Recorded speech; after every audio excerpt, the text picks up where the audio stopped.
Awareness, the final frontier.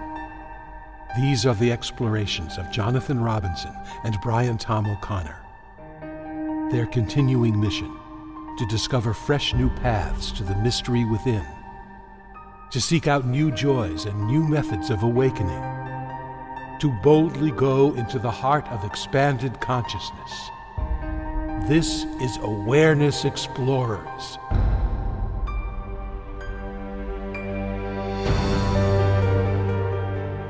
Welcome, fellow explorers on the journey of consciousness. I am Jonathan Robinson, and we have a special guest today, which I am thrilled to have because I've been wanting to interrogate him for a long time.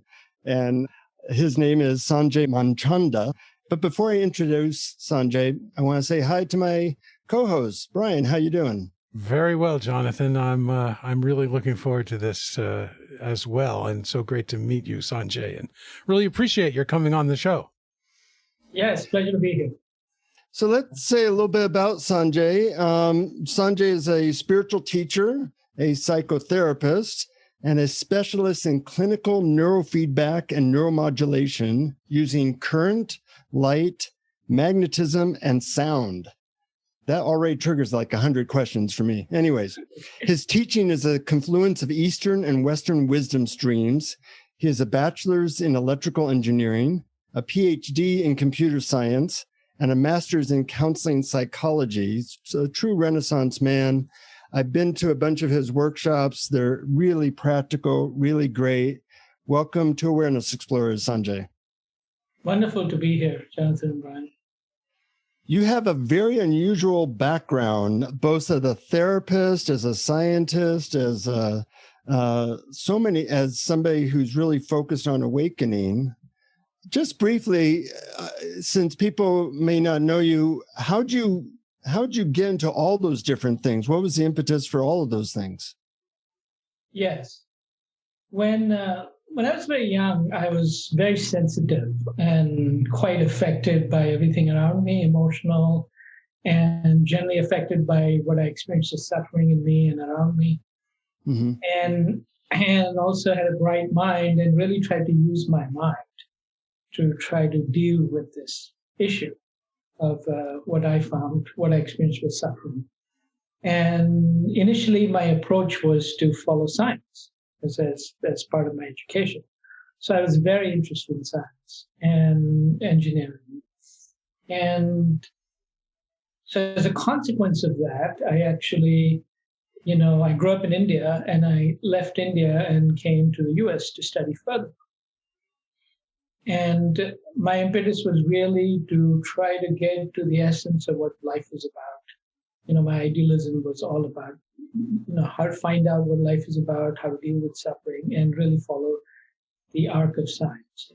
All the things that they never teach you in school. Yeah, exactly. Right. Right. And, cut the story short, it wasn't quite working.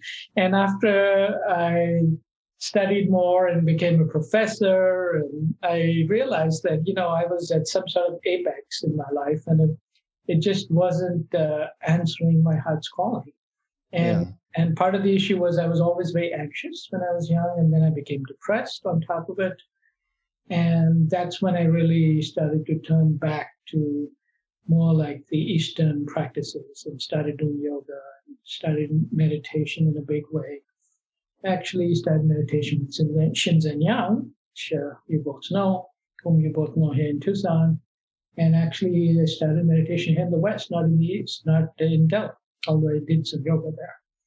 And as I started to investigate these practices, I realized that they were about addressing my heart's calling. And there was a scientific approach, especially initially studying a lot of the original Buddhist methods, really investigating our experience.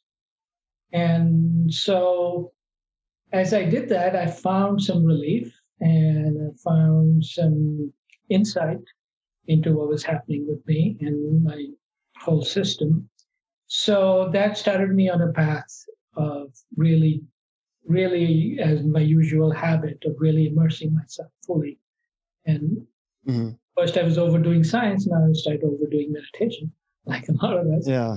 And yoga and so on. And then I ended up quitting my job as a professor of computer science here at the U of A and really going back to India for my own spiritual journey. Spent a year in India with different teachers and at that point had a big awakening with Papaji, who's like a famous... I was with Papaji for a while. Oh, you were? Okay. Yeah, okay, I was there in 91, actually. I was there in 92. We almost missed each other. Yeah. And I hung out there and, the Ramana Maharshi ashram in South India and various places. So that was a big change in my life. And then at the same time, I realized that there was all this inner conditioning, all this inner turmoil that was still there, although I had access to this place outside all the drama in my mind. But I still had to deal with it. And then I was inspired to come back to the US and actually start to look at some sort of therapy approaches, which also interested me. So my life has been sort of bouncing back between East and West in different ways. That will become clear. So I came back. I was before going to India, I had attended this workshop by Arnie Mindell, who's a physicist turned Jungian psychologist turned therapist. Teaching something called process-oriented psychology, which involved a lot of the body and movement work, very similar to what is now somatic experience, very like a precursor to that. He was a great teacher, very playful. And I had a big opening in those workshops because I loved his approach, his playful approach, and a completely right-brained approach to things, where you just started with a symptom, amplified it, used your imagination, and seen where it went. And so I decided to study with him for a while. Did just one workshop after another for months on end. And I found that I could go back to this place of inner freedom, starting from a bottom-up approach where there was some symptom or difficulty I was experiencing. We would amplify it, examine it, and express it, and then I would end up in freedom. And so there was this completely different approach from the Eastern approach, more psychological, more expressive. And that started me on a whole other journey of studying therapy and even other forms of body work, and energy healing, and so on. So you were using your conditioning and your triggers as a path to awareness and freedom. Correct. Which not many people do. And I think it's a really underutilized approach and a way to bridge East and West. And, something what you said, which really struck me is, you're obviously very smart, that you would immerse yourself in things that were not your predisposition, like body or heart stuff. And I think that's really underutilized as well. And I've done that too. And it's not easy because, we have these heads that want to take everything. And then you're kind of like starting over. Oh my God, starting over with trying to work out, the heart aspect of spirituality or the body aspect. And I really respect you for doing that. And somewhere along the line, I guess you got into like trauma therapy. Yeah. So firstly, to amplify what you were saying, that's a really important point, which I was trying to make. So you picked that up, which is that my training till before I got into meditation in a big way was all very left-brained. So it's very much in my mind, lived a distance from my body, very conceptual. And then as I started meditating, especially at that time, we were doing a lot of meditation on the body and body sensations, body scan, Vipassana style, Goenka style. And I found that was critical. I really needed to do that. So I did a lot of that. Then I did this kind of amplification work with body symptoms and movement. And it was a lot about really engaging the other side of the brain, you could say. Really engaging the right side and really bringing it online so I could feel, because I could intuitively see the holism, the wholeness that I felt from doing that. So I spent some years pretty much ignoring the left side. Even when the internet was coming online, I wasn't part of that revolution at that point after even being a computer science professor. I mean, for a while, I didn't want anything to do with my left brain, in a way, almost to an extreme. And at some point later, it was about integrating the two sides. That's when I started to get into more technology for meditation and brain stimulation therapy and so on. So that was like a return to the left brain, return to integration. Yeah. And so then talking about what you brought up about trauma therapy, I had a lot of trauma that I didn't realize, very early childhood trauma that I needed to deal with. And so as part of, I decided to become a therapist after some years of doing this kind of stuff. It's funny, it always felt natural when I did therapy with people. When I was a professor, it never felt so natural. It's clear. And so I studied different kinds of therapy and studied trauma work.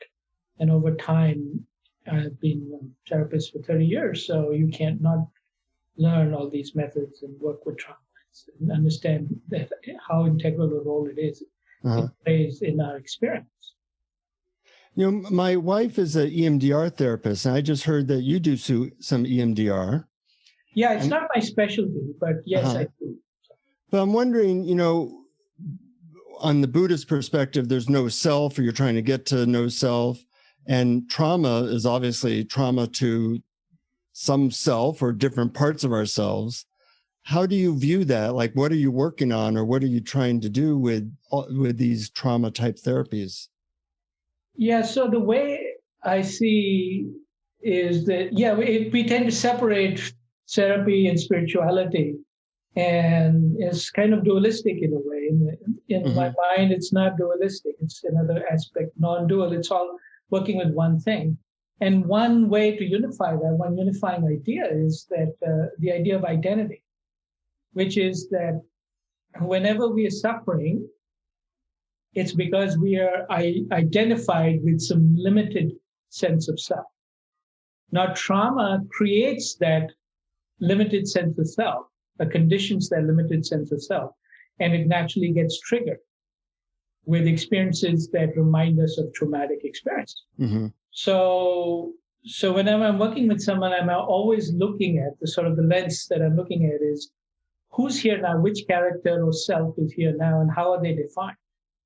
So one experience of trauma is that an event happens that for us, our resources in that moment is overwhelming. And there's some loss and it's overwhelming. So there's the experience of helplessness and loss, as well as other emotions that arise.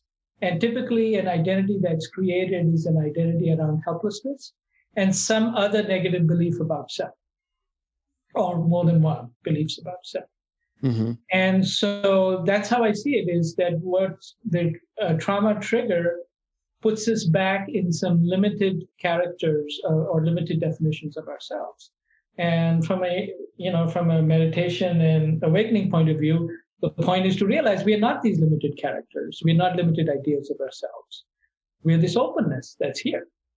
So there's really, whatever technique we use, as long as it's addressing that issue and helping to release that limited identity, it's all part of one fabric. So those are just techniques. And, psychology has a number of great techniques, like eye movement and so on. So I have free to use any technique that in the service of creating freedom from limited self-identity.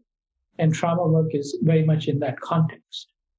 So I think, actually, I did my master's thesis in psychology, and that's what I called it, using the lens of identity in therapy. And I think if you use that lens, you actually have very powerful results. And most effective therapies do use that. In fact, one of the reasons that EMDR is so effective is because it understands some of this very much in the way the protocol is designed. Brian, what reaction do you have to all this? Well, this is one of my favorite topics is the limited self, and I sometimes think of it as the illusion of the separate self. And I'm very curious about how trauma creates that. I don't completely understand how trauma creates the limited identity. And is it important for healing to understand that and how that works? That's a good question. I don't understand exactly how it creates it. I mean, you can have a traumatic event and not fall into a limited identity. That can also happen. So then we wouldn't normally call it, it's not a traumatic event for that person. But it can be, people can go to war and be in a highly stressful situation where, their friends get, hurt or blown up and they yet don't have PTSD. And, they could have a liberating experience even. So I do think that the actual causes are not understood. But what I would say is that as human beings, we're deeply affected by our feelings and our emotions. And what we feel, we tend to take to be real. So when an intense feeling arises, we naturally tend to identify with it, unless we've really learned otherwise. So that's what most human beings do. So if you're put in a situation of intense emotion or intense fear or intense helplessness, intense hopelessness, you will start to identify with it. And then that becomes an identity, that I'm helpless, I'm hopeless, or I have to be afraid. And that fear, naturally will get triggered in any kind of self-similar situation in the future. And as well as the identity then gets re-emphasized. Every time that's triggered, more and more fear gets triggered, then there's a natural identification with that fear. And that is the way I think that identities get created and re-emphasized. Mm-hmm. And then how do we disidentify? You mentioned that there are several approaches for it, but for example, how do we see through that identity may not really be the real us? Yeah, so typically we have to, we have to learn to look outside the experience of thinking and feeling, to see what's outside thinking and feeling, to look at the background that's there. And that's really the purpose of, non-dual teachings, awakening teachings, the purpose of meditation, to help us to quiet the mind enough to experience the more subtle levels. And then for really the purpose of different kinds of inquiry, where we start to see what is outside our subjective experience of thinking and feeling, and who we are in that context. And it's more subtle. In fact, if we keep looking, as you know, it's empty in a certain way. And initially we experience this emptiness. So we have to start to look into that background, basically. Well, I've been to a couple of your workshops, Sanjay, or many. Mm-hmm. And what I like is that, I don't know if you invented these techniques or you just learned them along the way, but you have a way to take people from the whatever contracted identity they're currently in into both pure awareness or certain qualities of awareness very quickly. And I'm wondering if you can share like one of those methods, because they're pretty simple, but their simplicity makes them pretty profound. And give an example of like how you bridge those two worlds, the world of very constricted awareness and the world of freedom, openness, spaciousness, etc. Yeah, great question. Before I do that, Jonathan, I just thought of one more thing to say, what Brian asked, and then we can do that next. Mm-hmm. So it's a nice story of when I went to see Papaji in Lucknow in 91. At that point, I'd done a lot of meditation, and some of it had helped, but I had sort of experienced, in a way, more suffering at that point, because I was kind of stuck. And that's when I started to look at the question, who's meditating? And then I realized initially that the person meditating was someone who was very determined and worked really hard. That's an identity that I had built up to deal with life and my own difficulties. And when I was in that attitude, I tightened up. There was a certain tightening. So when I would be meditating, now it was in my face that I would tighten up, I would feel pain, and then I would try harder, which would amplify the tightening, and so on and so forth. And none of that was obvious to me till I started asking the question, who's meditating? And that was one level of inquiry that I needed to look at. that's what got me on the path of really, I need to ask the question, who's here? Who's meditating? Who am I? And then when I went to see Papaji, who was a student of Ramana Maharishi, the first thing he did was he said, oh, looks like, you really want some help. So yeah. He said, well, you need to tell me who you are. But before you do that, I want you to be willing to give up everything and be completely naked. And by that, what I mean is that you are not allowed to use a single idea, a single concept. You have to strip yourself completely naked. You cannot use a single concept. And then he looked at me very fiercely in all his awakened energy. And I was like really determined to answer, do it the best way, and really focusing on it. And I was like, yeah, okay. But actually, there was nothing to say. What are you going to say? Who am I without a single concept? Who are you without a single concept? But it is who you are. It does exist. It doesn't exist in concepts. Who you are is not a concept. It's just that can't be answered through concepts. And in that moment, this burden that I felt just completely went away, just instantly. And there was this uplifting feeling that was a response to that.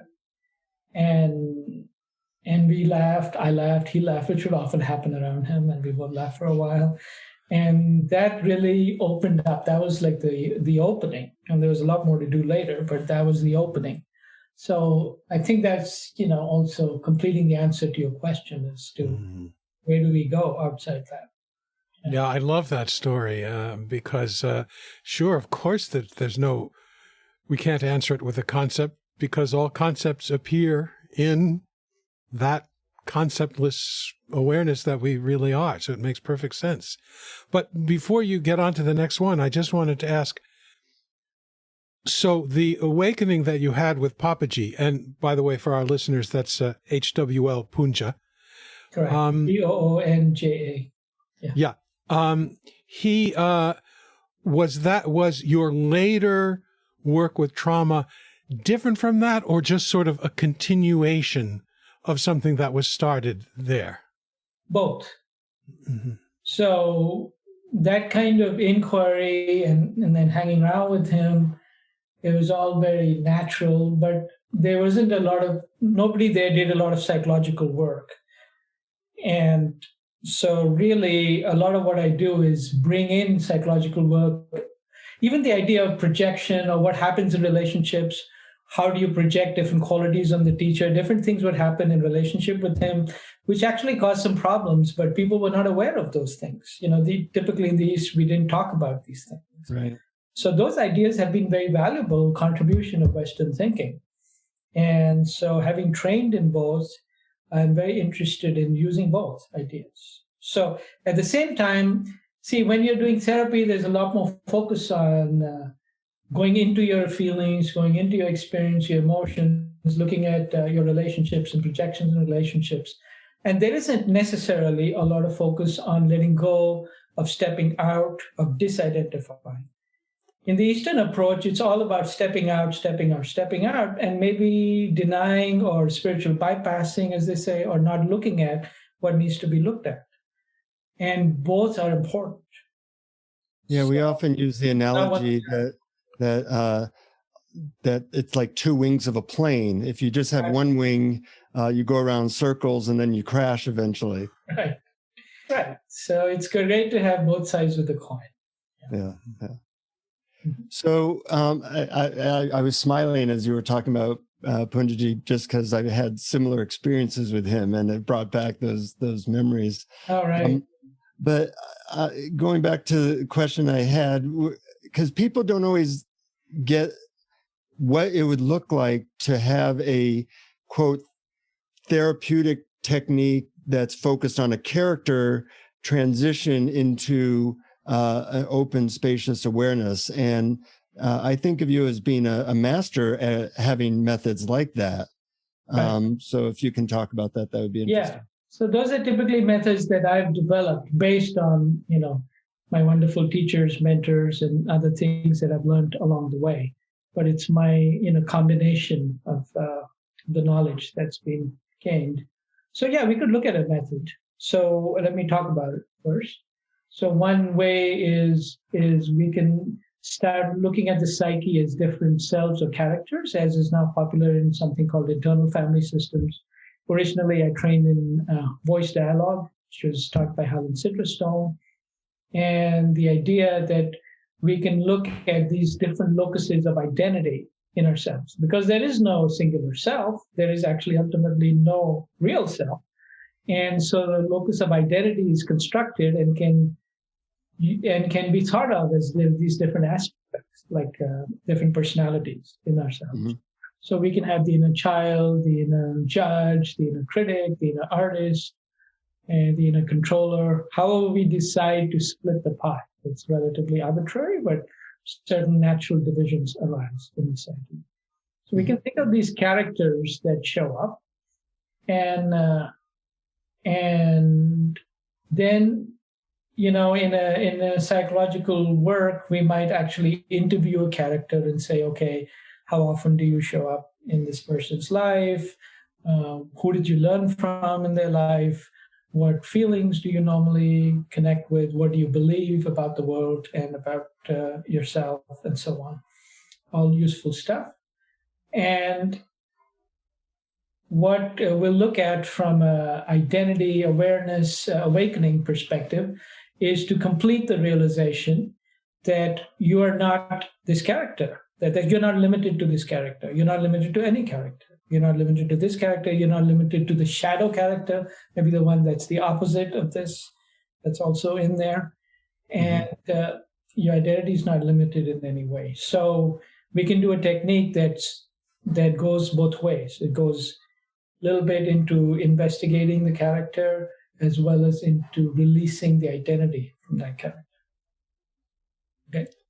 Yeah. So we can do that, actually. We can go through that kind of exercise right now. That sounds great. Okay, so there'll be 2 steps to this exercise. The first step is connecting with the character, and the next step is releasing identity with it, as well as going in and out of noticing the process of identification with it. So the first step, to connect with the character, we'll try a couple of different ways. So just take a moment, whoever's watching, and you guys can close your eyes even, and just pay attention to your body and the mind.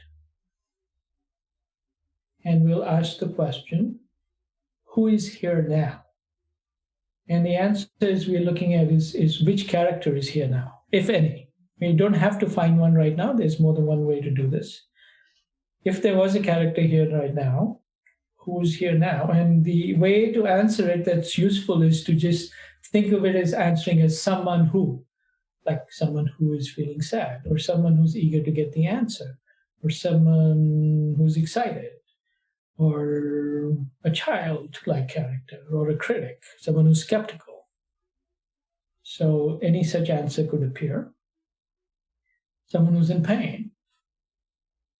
So which character is here now, if any?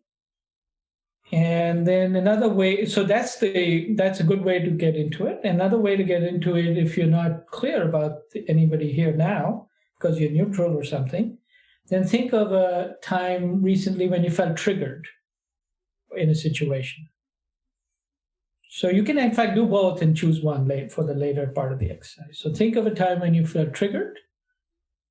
Notice the feelings that came up for you, emotions or thoughts connected with being triggered. Like maybe you were angry or hurt or frustrated. And notice where you feel that in your body. What kind of thoughts that go along with it.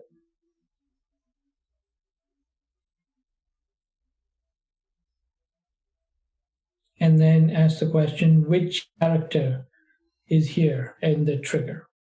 There'll be more than one maybe, but you can pick any one. Or you can notice there's more than one.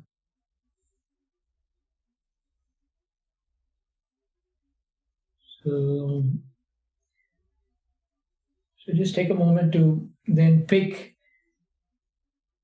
a character that shows up for you. Just sitting here in the moment, listening to me, either one. And once you pick that, invite yourself to have an image of it. if possible. If not, that's fine. But what would this character look like in your mind's eye in this moment? So we're using some kind of active imagination process, simple. What does it feel like to be this character? What would it look like? It doesn't have to be a clear image, or it could be even a symbol.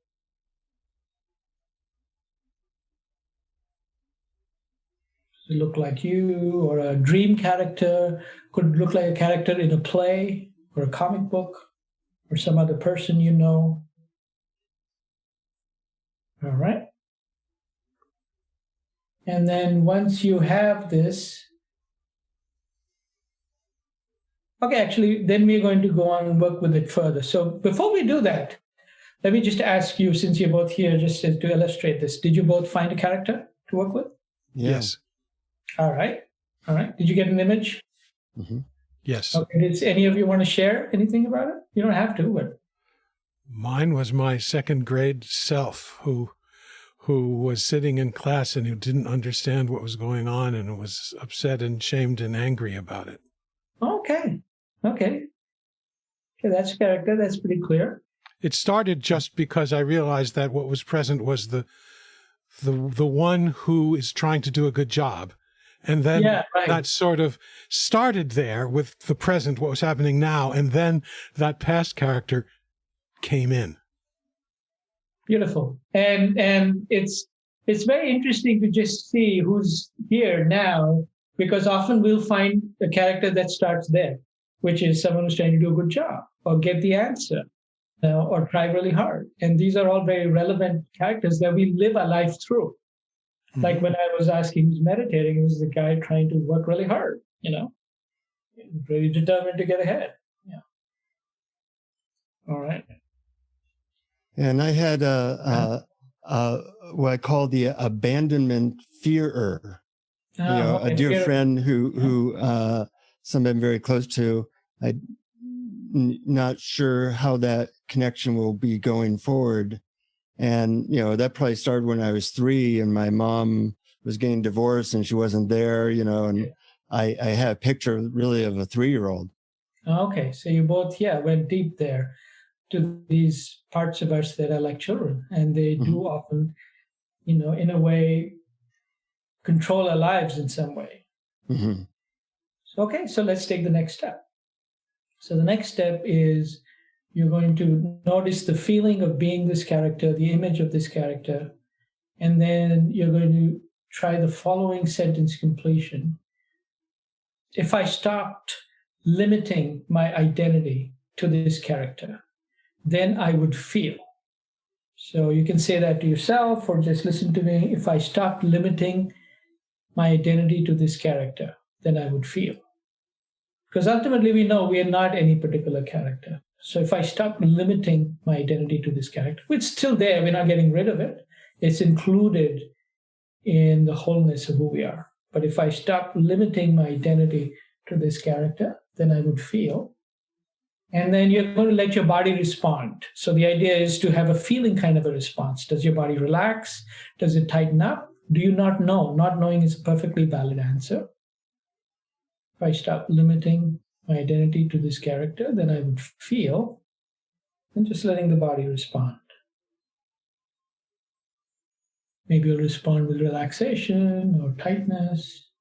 And then we're going to repeat it. If I stop limiting my identity to this character, then I would feel. And give it a moment. So right now, if I stop limiting my identity to this character, then I would feel, or I feel, and just noticing any shift in the feeling experience. Because that's what makes something real to us. The shift in feeling.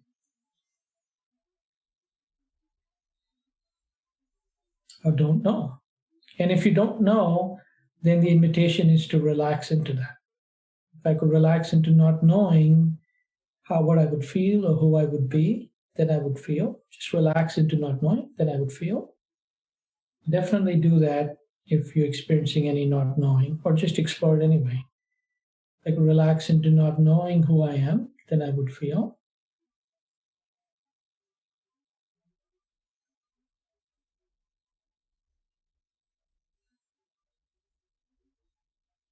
I could let go of limiting my identity to this character and relax into not knowing, then I would feel.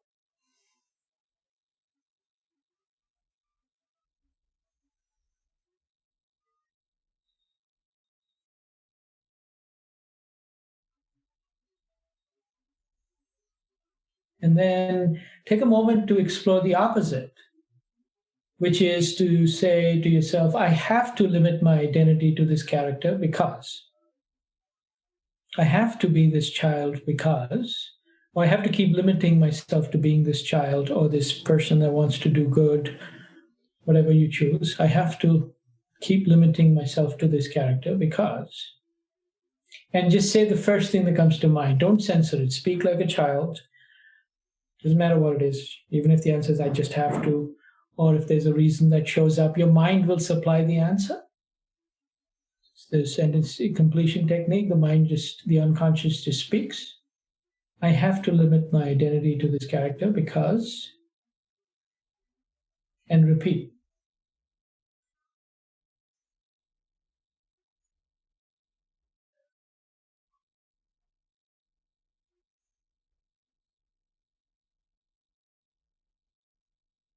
I have to limit my identity to this character because.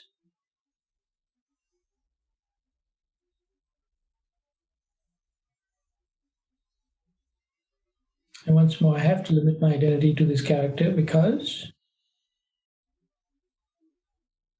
And then we'll finish up with, if there was a letting go of identity with this character, then I would feel. If there was a letting go of identity with this character, then I would feel. And this time we let the body respond.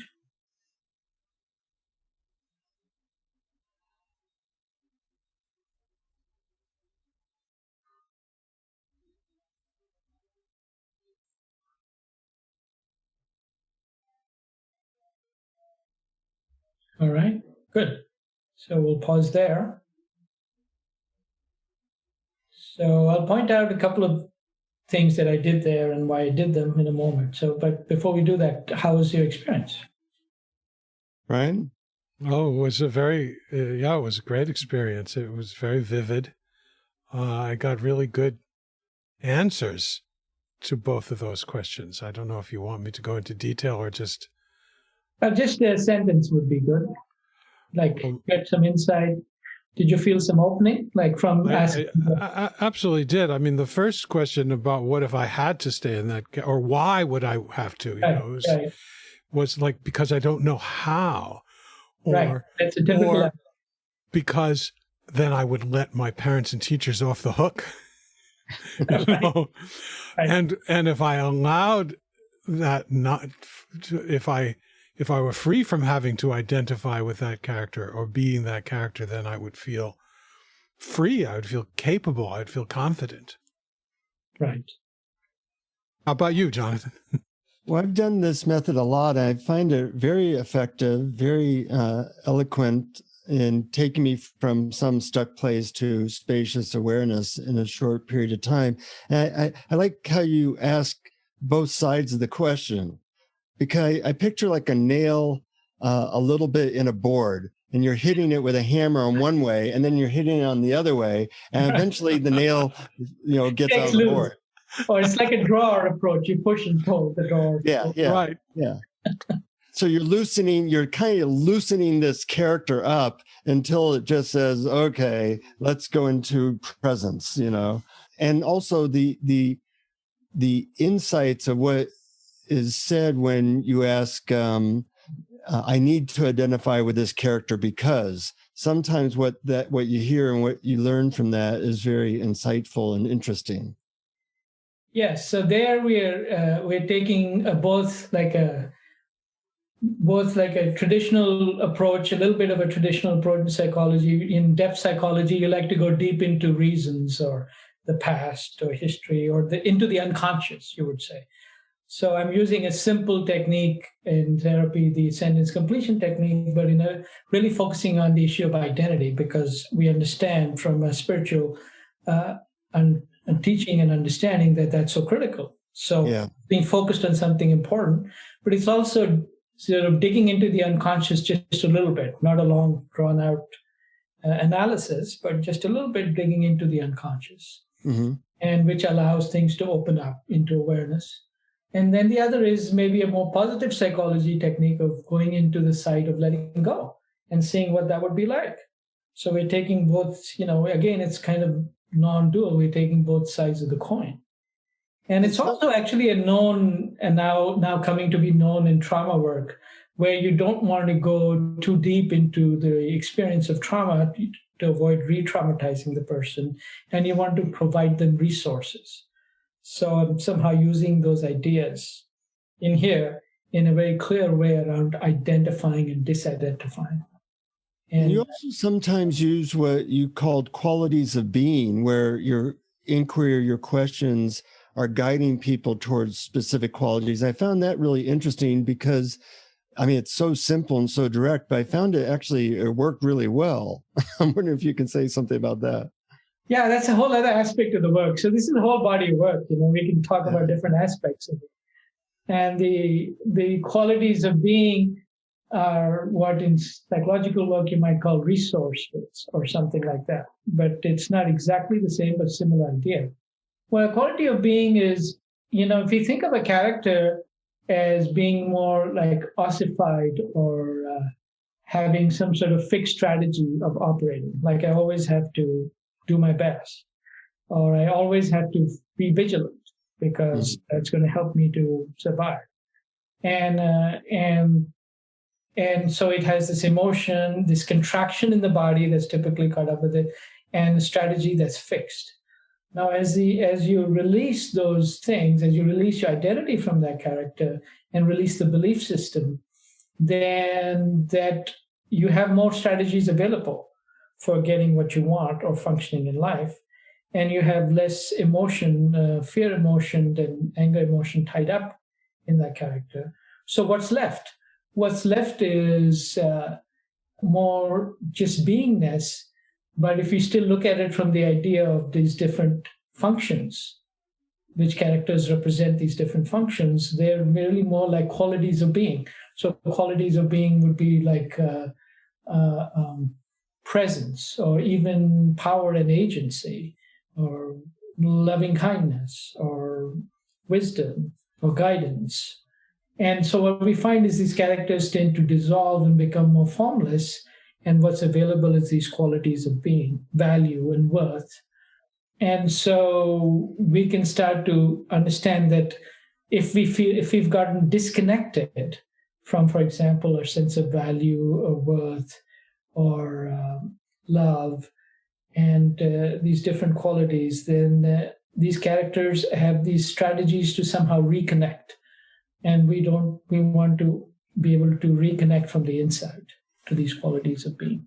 And do you do that by asking questions, or do you fake it till you make it? What's the process of where people start to tune into these higher qualities? Yeah, so you initially may just work with, say, disidentifying these characters, or really looking at the belief, like a negative belief about yourself, and releasing that. Mm-hmm. And then then the next step would be to see the qualities of being that are trying to arise from a more fundamental space. And then there's different techniques you can use for that. So, for example, we can connect with, let's say if you work with the feeling of safety, okay? So you can actually start to even explore the idea of, what if I could feel safe right now? How would that feel? You know, and so it's really that all these strategies that I'm using to feel safe, and while it's completely an inside job, as they say in spirituality, right? And so what if I could let myself feel safe right now? And so if you want me to look at the technique, we might say something like, if I could feel safe right now, then I would feel, and just let the body respond. So you can try it right now. If I could feel safe right now, I would feel. If it's an issue for you, it'll create some shift. Like your body will either resist it or will relax more. If you already feel safe most of the time, it may not do much for you. You might want to work for a different quality. And then you also do the opposite. I cannot feel safe right now because, and see what comes to mind. I cannot feel safe right now because somebody could judge me. I cannot feel safe right now because all these people are watching the video. They might have a judgment about me, or whatever, whatever shows up in your mind, right?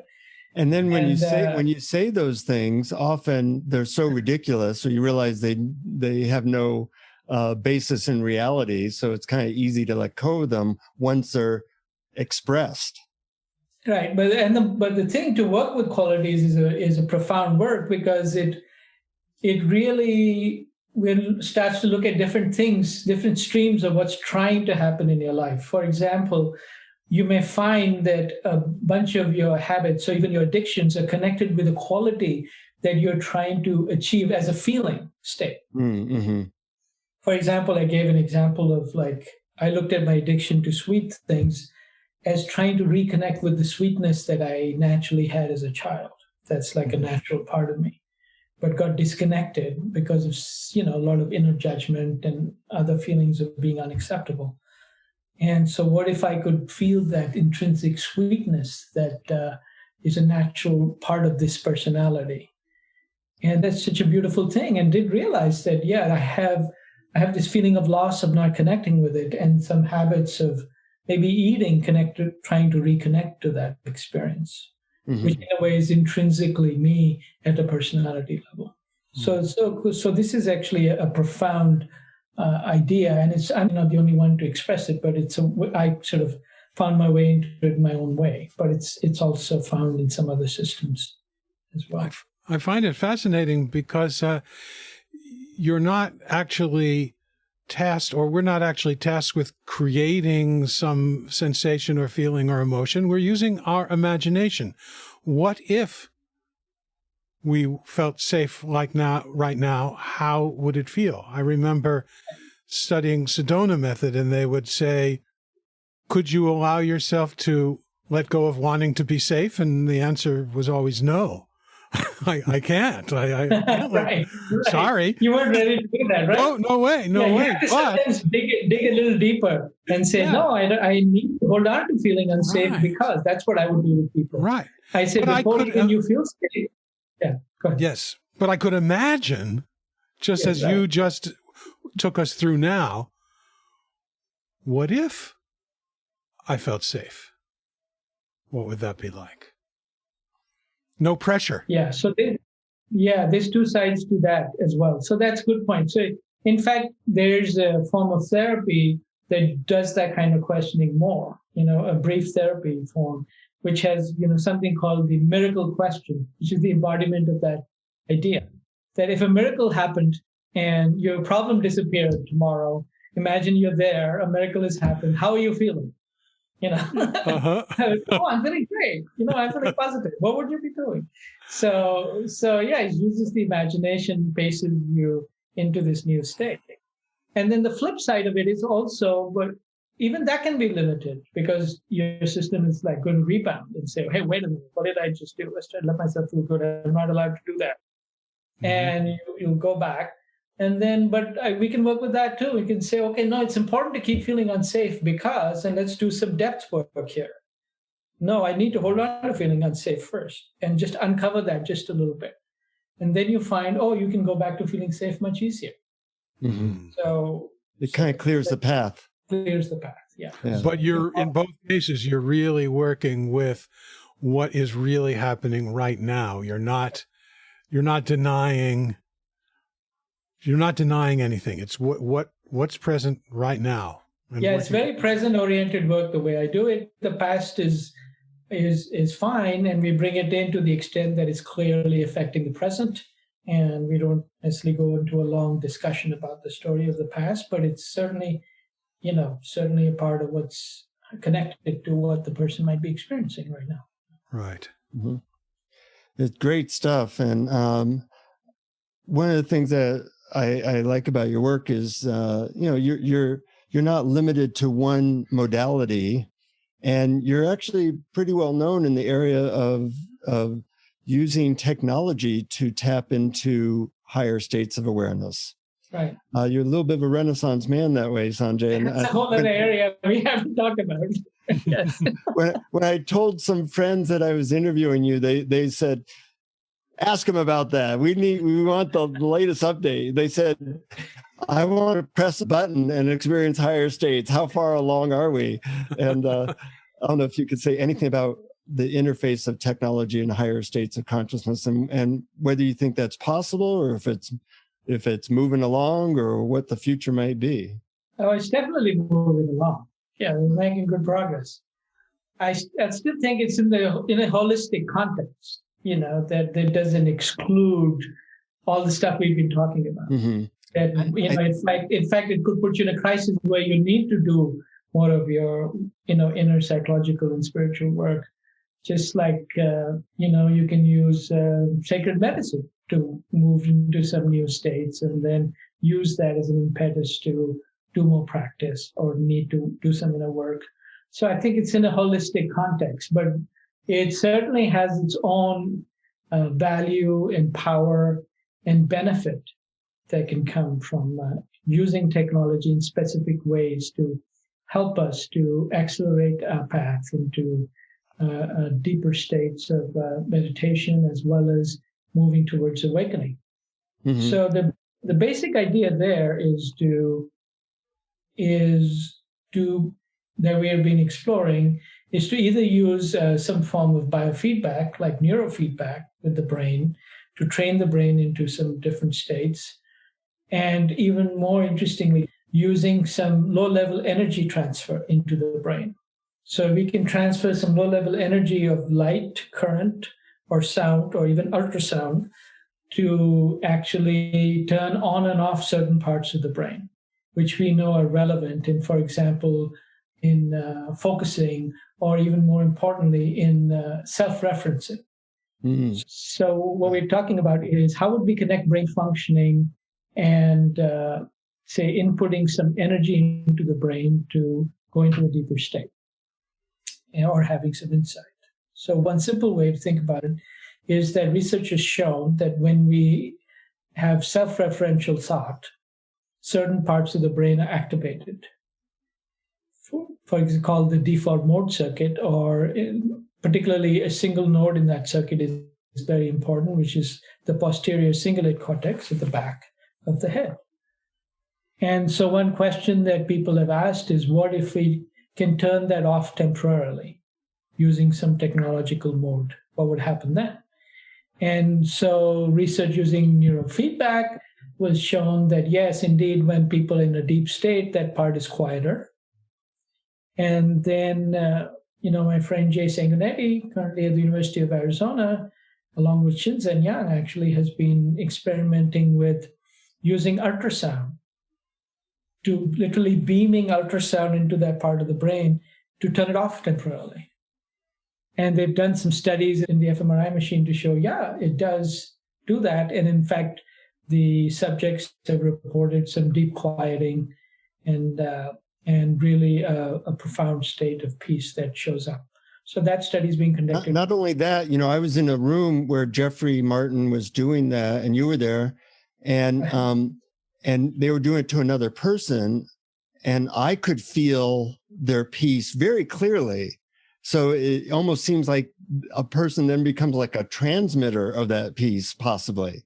We are all transmitting all the time, whatever states we're in. So definitely happens. And so we actually, before these experiments in the U of A's, Jeffrey, Jay, and I were, lived in a house for 10 months in Redwood City and played around with this technology.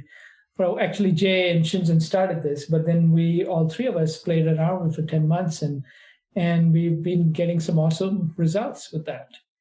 So that's one way to do it. I've also been using infrared light at different frequencies and seeing what the effect is of helping the brain, in training the brain into different frequencies using infrared light, that you can shine infrared light, goes through the skull, and then whatever frequency you use affects your brain and helps it to enter certain states of consciousness.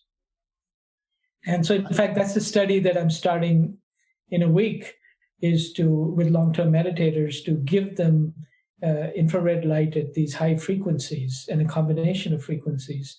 And we're seeing that people can get into deep states of meditation doing that. Do you think these things, I wrote a book called The Technology of Joy, and it talks about different brain machines and gadgets and such. I think people sometimes get unrealistic expectations where they think, oh, well, I can someday get one of these things and I'll become an enlightened person. Do you think that these things do more than, say, sacred medicines, where they can potentially give you more than just an experience? Yeah, I don't know the answer to that. I mean, typically, whenever you do a session, you're going to have an experience. And I think that at this point, I would say, yes, it is an experience. So what you get out of it will depend on the context in which it's done, just like with medicine, as well as the teaching, because ultimately waking up is really about self-realization. It's about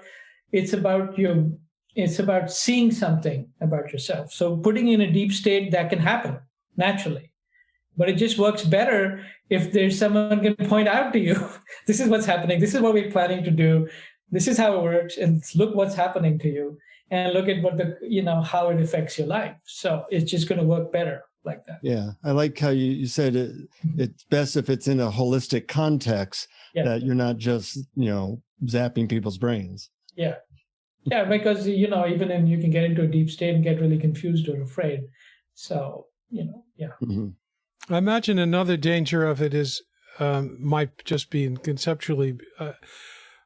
If you think of it as awareness or universal consciousness is something that's not in the brain, but the brain appears in awareness, it might be tricky if we start thinking, well, I'm going to manipulate this part of the brain to create this experience. Does it lead us away from that experience of universal awareness in which the brain appears, or can it lead us toward that? Yeah, both. It depends on if you start getting attached to the idea, one side or the other. Mm-hmm. It's really, ultimately a lot of our deeper understanding of consciousness has to do with being willing to be in the unknown. Mm. And I think that's just so much fundamental. So technologies are just tools. And again, I think like a discussion like this is important. It's really my recent work with people doing self-inquiry, and even with myself, really has a lot to do with how we're approaching the unknown and the power of that. So I think that's really important. It's important to come back to that. And if we can use technology as a tool in the context to really speed up things, that's great. But I see it in that context. It's not as the number one thing. Mm-hmm. Actually, we're talking about the unknown. Really? And now here's a tool that's going to somehow help you with that. That's the way I would think. I imagine it can also work by sort of eliminating some of the obstacles to the unknown, some of the veils that we naturally have to seeing the unknown. Right. Yeah. Yeah. And then you enter more of what is, at least to you, is unknown. It's, it's an ongoing process. And then see what falls out of that for you, what gifts come. And then there's more mystery to welcome. Yeah.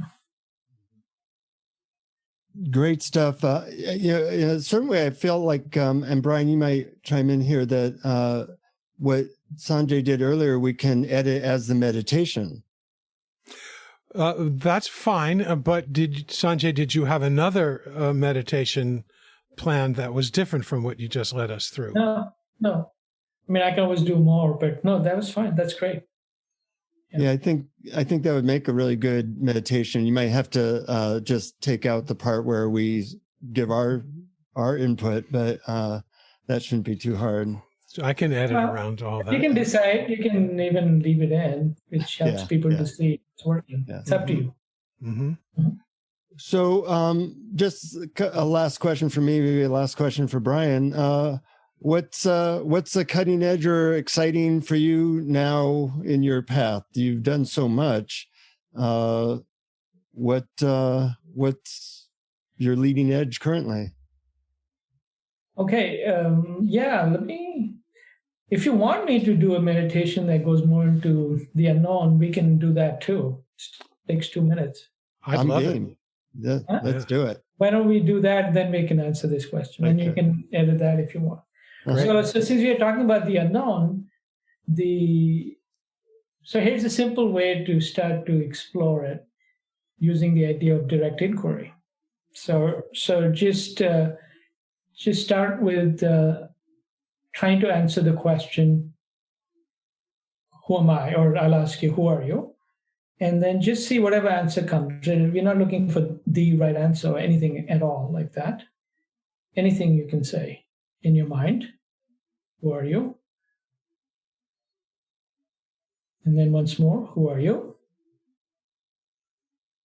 And then very quickly, we're going to go further and deeper by asking the question, who's being aware of the answer? Who's being aware of the answer? Or who or what? Who or what is being aware of the answer? So you could get the answer as an image, a feeling, a word. Typically, these are the sense modes that are operating. So notice that any answer you gave came with a feeling, an image, a word, or some combination of those. And then the question is, who's being aware of those answers? Who's being aware of those answers? Or what is being aware of those answers?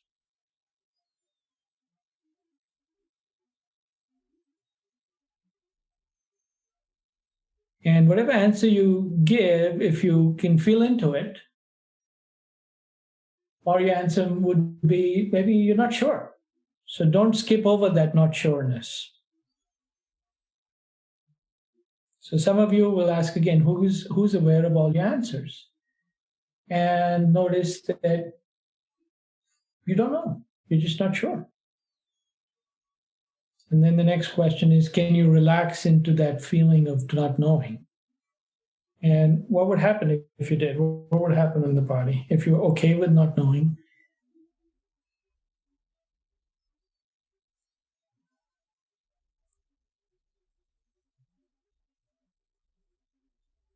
So that's like a quick way to zoom out and get to not knowing. This is absolutely one of my favorite kinds of practice. For me, it reminds me, Rupert Spira often quotes Rumi, and he says, down and down and down in infinite rings of being, because it's almost infinite. I mean, whatever answer I come up with, there's something that knows that answer. Right. What is that? And then if I come up with an answer to that, what knows that? And it's really infinite until there's no words or concepts to possibly ascribe. Yeah, that gets you into the unknown pretty quickly. Yeah. So anyway, I don't know, we didn't give a lot of context to that, so you may not want to include this, but anyways, yeah. I will definitely include it in the podcast. We might even have two Sanjay meditations. Two Sanjay meditations. Yeah. It's either way.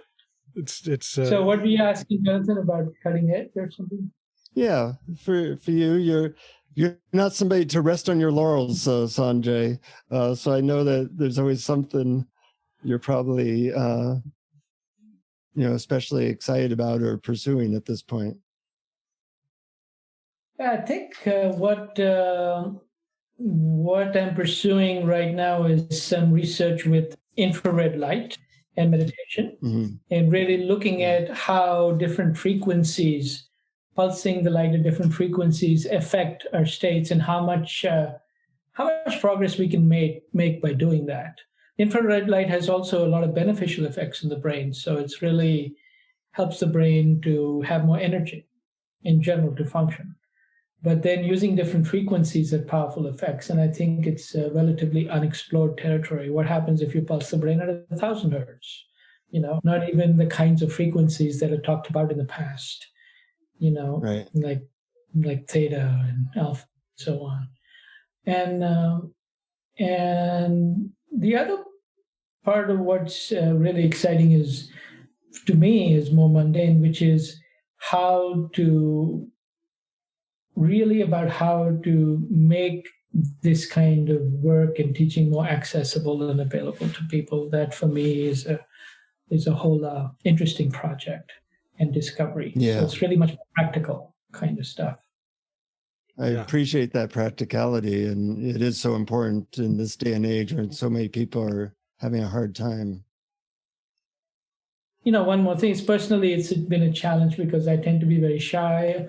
In fact, don't even have a website. I've kind of hidden out for many years, but I decided to come out of that shell and start to talk more and do more public work and do more teaching. So we'll see where that takes me. Well, I, for one, am very grateful that you're doing that because I learned a lot, and I'm so thrilled that I get to expose our listeners to you and your thoughts and your practices. And I think it's really important, as you say, to make it more accessible. So I'm grateful to you so thanks for coming on the show and sharing all this with us. And although he doesn't have a website, he does have an email address, which I'll mention to get your stuff out there. If you want to contact Sanjay, it's Sanjay Manchanda 1 at Gmail. I'll spell it SanjayManchanda, the number 1 at gmail.com. Yeah. And there's a second email address, sanjayman@mail.com, not Gmail, just mail. Sanjayman, SanjayMan @mail.com, mail.com. And good luck on all the work you're doing. I know that's really cutting edge. You're helping people, and the world needs all the help it can get. And it's nice to hear that we're using both science, therapy, and the East to move this boulder forward somehow. And hopefully we're doing that for our listeners. And if you like this stuff, visit our page on patreon.com/awarenessexplorers. We give a lot of free goodies if you want to send us a small donation as little as $1 a month. And we'll keep bringing you good stuff and good people like Sanjay. Any last words, Brian? No, I just want to mention since you mentioned Patreon, that we're very happy that this podcast is free to all on YouTube and all sorts of channels. But of course, it's not free to have a web hosting and podcast hosting. So it costs us a little money. So it's not like we're happy that it's free, but we're also grateful for our supporters as well. Yeah. So Sanjay, I look forward to playing with you on the different Zoom things that we do. And I have a better understanding of your work, and it's really added to my life. So thank you for. Yeah, thank you. And I'm so happy to be here. And thank you both. I really appreciate being here talking to you. That was fun. Yeah, it was fun. To our listeners, always remember, keep exploring. Keep exploring. Thank you for listening to Awareness Explorers. To learn more, you can check out our website at awarenessexplorers.com. Please subscribe to our podcast on your favorite podcast app. We'd love it if you would post a review. And please share our link on Facebook and with family and friends, because knowing yourself as awareness is the greatest gift you can give yourself or someone you love.